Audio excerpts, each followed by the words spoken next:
Salve curiosi, benvenuti o ben ritrovati. In questo video parliamo dell'ultimo re di Roma, ovvero Tarquinio il Superbo, ricordato come un despota talmente odiato da indurre il popolo romano a rinnegare per sempre la monarchia.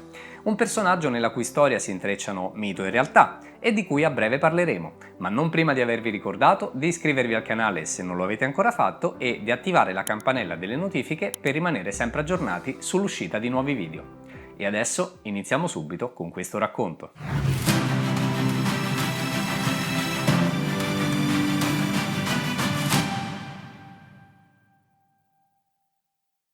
Servio Tullio muore in una congiura orchestrata da sua figlia Tullia minore e dal marito di lei, Lucio Tarquinio, che prende il trono con la forza e non concede nemmeno la sepoltura al defunto re, un atto che sommato al crimine gli vale l'appellativo di Superbo da parte dei romani. Un sovrano dunque non eletto dal popolo, né tantomeno dal Senato, e che viene visto come un assassino, sposato peraltro con una pluriassassina, cioè colei che ha ucciso o fatto uccidere l'ex marito, la sorella e pure il padre. Che bella coppia, eh? E tra l'altro dalla loro unione nasceranno 4 figli, Tarquinia, Tito, Sesto e Arrunte, e ognuno di loro, come vedremo, avrà una parte in questa storia.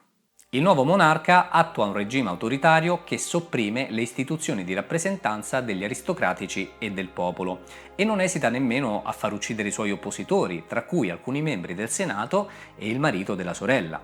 Ma nonostante le macchie di sangue sul curriculum, Tarquinio il Superbo si dimostra un abile condottiero e in campo militare ottiene grandi risultati. A lui si riconoscono infatti una serie di vittorie e di conquiste che permettono a Roma di concretizzare il suo potere nel Lazio.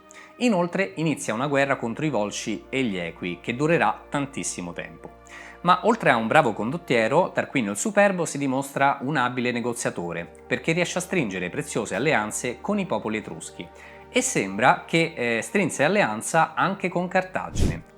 Sotto il suo regno, Roma inoltre implementa i commerci e si espande verso sud, dove vengono fondate anche 2 colonie, quella dell'attuale città di Segni e quella dell'attuale Monte Circeo. Tra le varie città conquistate c'è anche quella di Gabi, che secondo le fonti viene presa senza scomodare i soldati e quindi grazie a uno stratagemma ideato da uno dei figli del re, ovvero Sesto Tarquinio.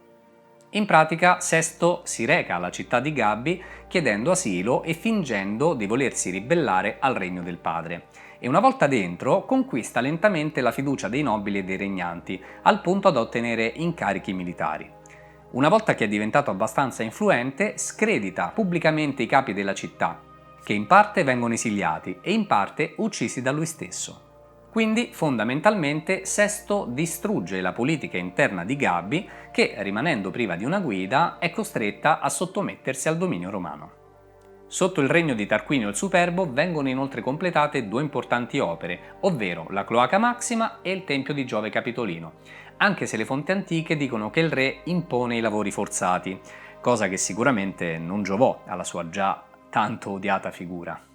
Una notte, secondo la leggenda, il re sogna di incontrare un pastore con il suo gregge, nel quale ci sono 2 bellissimi arieti.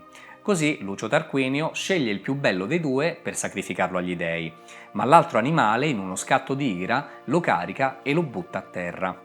Preoccupato che questo sogno possa rappresentare qualcosa di negativo per il suo regno, il re incarica 2 dei suoi figli, Tito e Arrunte, di recarsi a Delfi per interrogare l'oracolo, e ad accompagnarli c'è anche Lucio Giunio Bruto. Questo personaggio, come vedremo, è una figura chiave in questa vicenda. Si tratta del nipote di Tarquinio il Superbo, il cui padre era uno di quegli oppositori che il re aveva fatto uccidere. E per questo motivo Bruto odiava suo zio, ma mascherava bene i suoi sentimenti fingendosi scemo, ragion per cui veniva chiamato appunto Bruto. In questa maniera viene accolto dalla famiglia perché non è considerato una minaccia, viene considerato innocuo, mentre se avesse manifestato i suoi reali sentimenti probabilmente avrebbe subito lo stesso destino del padre. Una volta giunti a Delfi, i 3 uomini interrogano le sacerdotesse di Apollo, chiedendo loro chi sarebbe stato il prossimo uomo a governare Roma, e la risposta è che il prossimo governante sarebbe stato colui che avrebbe baciato per primo la madre. Bruto, che tanto scemo poi non è, è l'unico a capire che la profezia si rivolge alla terra, ovvero la madre di tutte le cose viventi. Così finge di scivolare e quando si trova con il volto rivolto verso il basso, bacia il suolo, riservandosi per primo il diritto di essere il prossimo uomo che governerà Roma.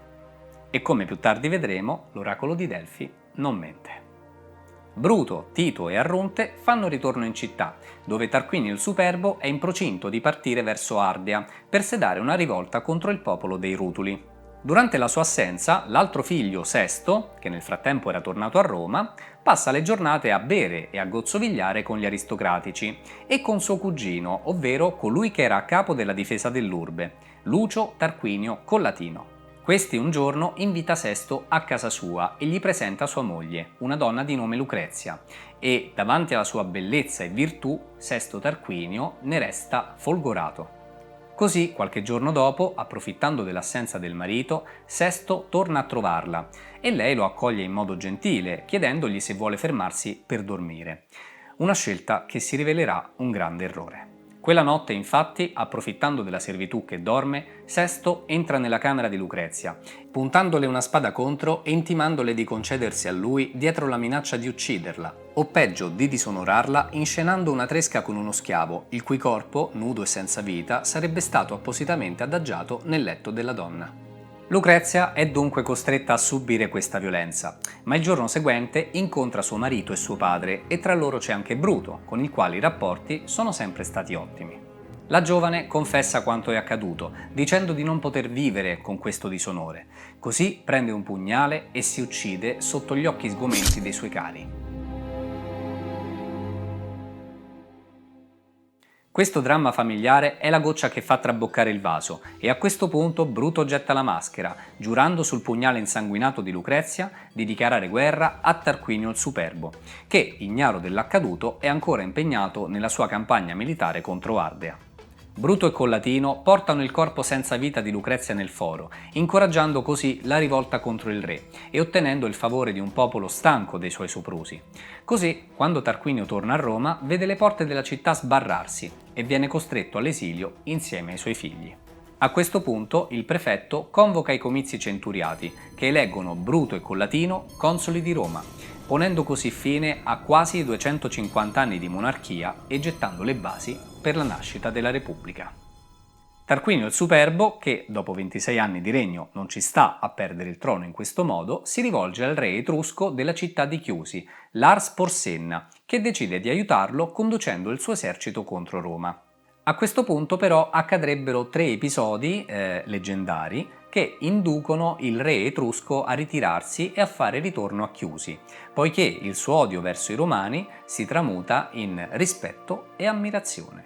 Uno di questi episodi ha luogo nel 508 a.C., quando le truppe di Porsenna stanno cercando di entrare a Roma tramite il ponte Sublicio, dove a fronteggiarli c'è un gruppo di soldati romani comandati da Orazio Coclite. La storia narra che questo coraggioso romano chiede ai suoi compagni di distruggere il ponte mentre lui tenta da solo di resistere all'avanzata degli Etruschi.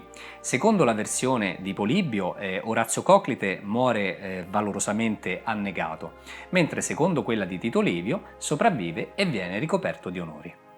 Il secondo episodio si svolge nell'accampamento militare di Porsenna, dove un romano di nome Gaio Muzio Cordo si intrufola nel tentativo di uccidere il re invasore, ma per errore uccide invece il suo scriba. A questo punto viene arrestato e condotto al cospetto di Porsenna, al quale dice di voler punire la sua mano destra, che avrebbe dovuto ucciderlo, ma invece ha fallito, e la mette all'interno di un braciere finché le fiamme non la consumano completamente. Da questo momento in poi quel romano verrà ricordato come Muzio Scevola, che significa mancino. Questo gesto però colpisce re Porsenna, che decide di liberare il suo assassino. E in procinto di andarsene, Muzio Scevola dice a Porsenna che altri 300 romani vogliono la sua morte. E questo induce, almeno secondo la tradizione, il re etrusco a stipulare la pace con Roma e a ritirare le sue truppe. E infine c'è il terzo episodio che riguarda una donna di nome Clelia, che viene consegnata dai romani a Porsenna come dono per la pace stipulata. Secondo una versione con lei ci sono altre 9 ragazze che fuggono a nuoto nel Tevere, mentre Clelia sorveglia la sponda per assicurarsi che i soldati non le scoprano.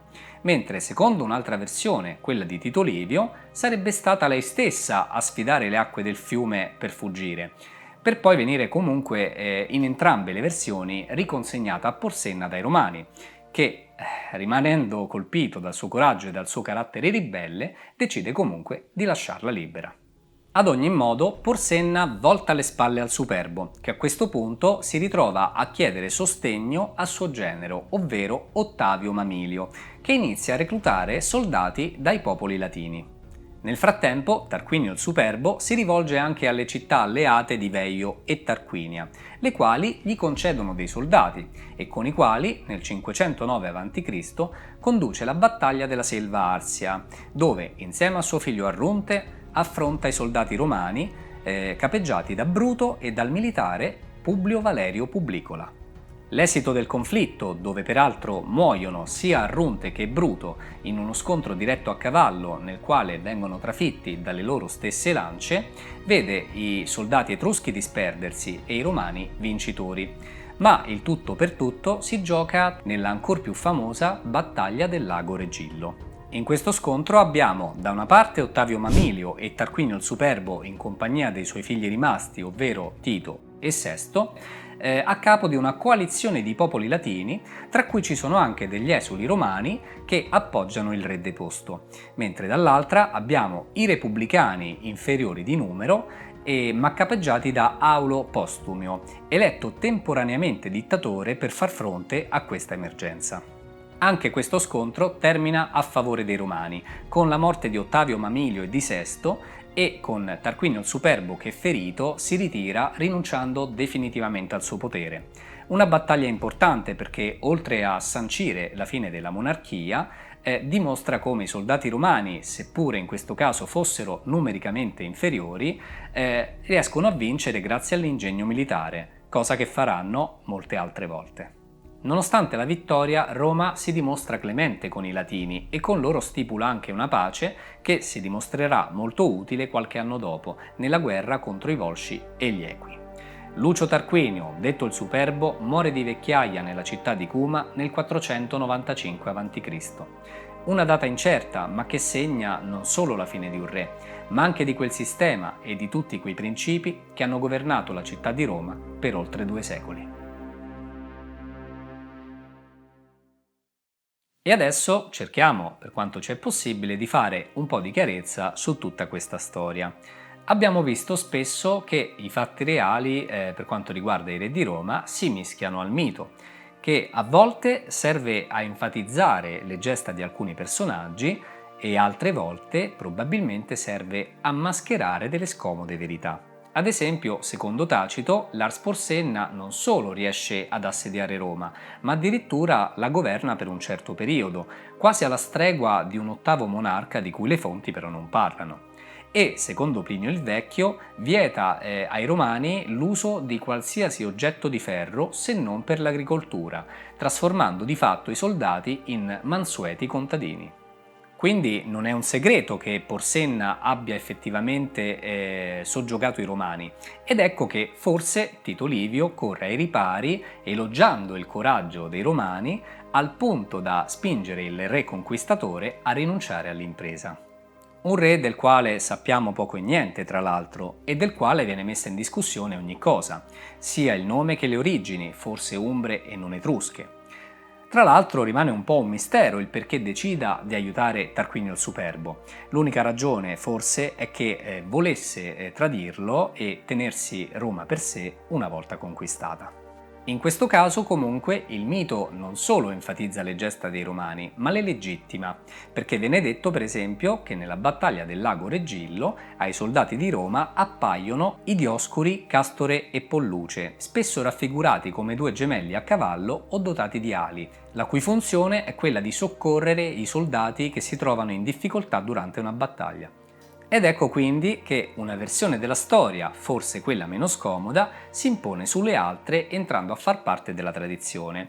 E questo accade anche per eventi minori, ma comunque interessanti da citare. Ad esempio c'è una versione differente sulla morte di Sesto Tarquinio, che invece di morire in battaglia a fianco del padre, muore nella città di Gabbi, nella quale è tornato dopo l'esilio, ma dove giustamente i cittadini, memori del suo sgarbo, lo fanno fuori.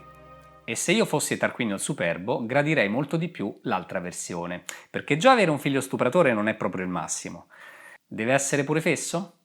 Per finire, c'è una versione diversa riguardante il sogno di Tarquinio il Superbo, dove piuttosto che un pastore con il suo gregge, il re sogna un serpente uscire da una colonna di legno. Ma personalmente ho scelto l'altra versione perché mi piace molto il paragone che c'è tra Bruto e l'ariete che il re decide di scartare. Così come quell'ariete sembrava meno bello e meno forte, Bruto sembrava fesso e innocuo, quando in realtà sarebbe stato poi colui che avrebbe tolto il trono a Tarquinio il Superbo. E dunque siamo arrivati alla fine dell'episodio, con il quale termina anche questa serie di video dedicata ai 7 re di Roma. Come abbiamo visto, spesso la realtà si mescola alle leggende, ma forse è proprio questo che rende così affascinante questa fase della storia di Roma. Quindi io vi ringrazio per avermi seguito fino a questo punto e mi raccomando, lasciate un bel mi piace a questo video, condividetelo e lasciate anche un commento. Prima di salutarci, un'ultima parola. Mi rendo conto che, soprattutto da Tarquinio Prisco in poi, le vicende sono un po' più difficili da seguire, soprattutto perché ci sono tanti personaggi di mezzo e con nomi che si ripetono.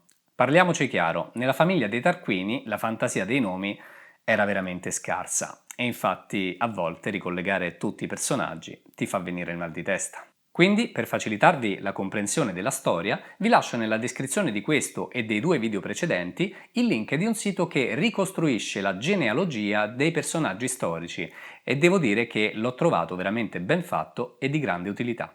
Grazie davvero per essere stati con me fino a questo punto. Ci vediamo molto presto con il prossimo video.